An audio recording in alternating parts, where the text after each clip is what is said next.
Hi friends, good morning. இப்போ வந்து நம்ம மட்டன் கிரேவி எப்படி பண்றதுன்னு பார்க்க போறோம். இன்னைக்கு நான் குக்கர்ல தான் பண்ண போறேன். மட்டன் வந்து நான் வேக வைக்காம அப்படியே தான் வச்சிருக்கேன். ஃபைனலா நம்ம எல்லாத்தையும் கூட்டி வச்சிட்டு கடைசியா தான் மட்டனை போட்டு இதோட நம்ம விசில் விட்டு நம்ம இறக்க போறோம். இது எப்படி பண்றதுன்னு பாத்துறலாம். 2 டீஸ்பூன் எண்ணெய். எண்ணெய் காஞ்சதும் இந்த ஐட்டம்லாம் போட்டுக்கலாம். 1/2 டீஸ்பூன் மிளகு, 1/2 டீஸ்பூன் சீரகம், 1 டீஸ்பூன் சோம்பு, கொஞ்சமா கல்பாசி, 4 லவங்கப்பூ, கொஞ்சம் பட்டை, கொஞ்சம் வந்து ஜாதிபத்திரி, 2 டீஸ்பூன் வந்து மல்லி. இதை வந்து இந்த எண்ணெயில் சேர்த்துக்கலாம்.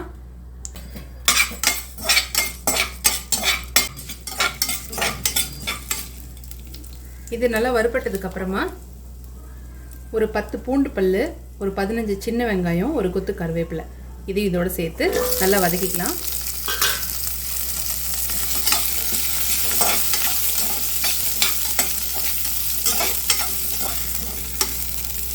இப்போ இதெல்லாமே நல்லா வதங்கிடுச்சு. இது கூட நம்ம தேங்காய் வச்சு அரைப்போம். தேங்காய் வந்து நான் 2 டீஸ்பூன் அளவுக்கு இந்த மாதிரி பொடி பொடியாக நறுக்கி எடுத்திருக்கேன். தேங்காவை தனியாக ஒரு ஓட்டு ஓட்டிக்கிட்டு அதுக்கப்புறம் இதோட இந்த ஐட்டம்லாம் ஆற வச்சு இது கூட போட்டு நல்லா அரைச்சி எடுத்துக்கலாம். தண்ணி ஊற்றி நல்லா நைஸாக அரைச்சி எடுத்துக்கலாம்.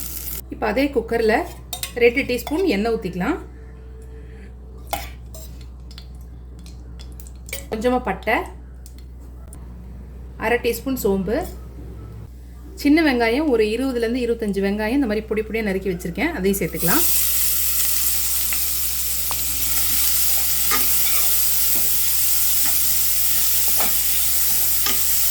வெங்காயம் இந்த அளவுக்கு வதங்கினதுக்கப்புறம் 2 டீஸ்பூன் இஞ்சி பூண்டு மசாலா சேர்த்துக்கலாம்.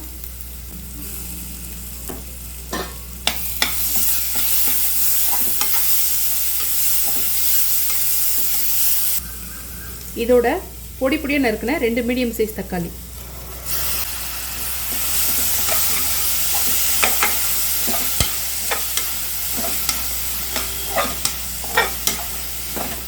இதில் கொஞ்சம் உப்பு சேர்த்துக்கலாம். 1/4 டீஸ்பூன் மஞ்சள் தூள் சேர்த்துக்கலாம்.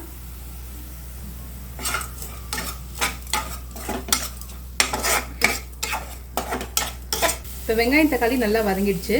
இதில் நம்ம ஏற்கனவே அரைச்சி வச்சிருந்த தேங்காய் மசாலா ஐட்டம் வந்து இதில் சேர்த்துக்கலாம்.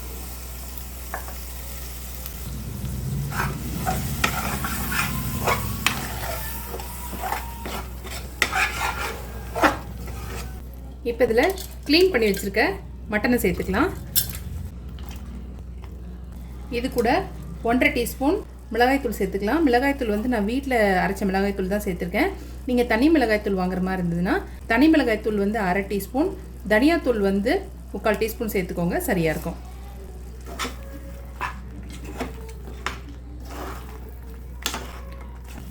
இது நல்லா வதங்கினதுக்கப்புறம் தேவையான அளவுக்கு தண்ணி ஊற்றிக்கலாம்.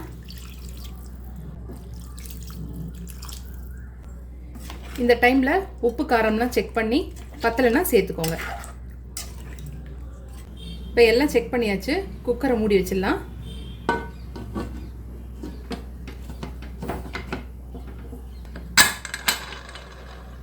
இது ஒரு 5 விசில் வரட்டும். 5 விசில் வந்ததுக்கப்புறமா அடுப்பு ஃபுல்லாக லோ பண்ணி 1 நிமிஷம் வச்சு ஆஃப் பண்ணிடலாம். குக்கர் வந்து ஃபுல்லாக விசில் அடங்கினதுக்கப்புறம் ஓப்பன் பண்ணி பார்க்கலாம்.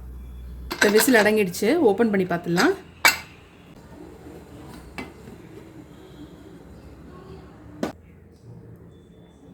சூப்பராக ரெடி ஆகிடுச்சு மட்டன் குழம்பு.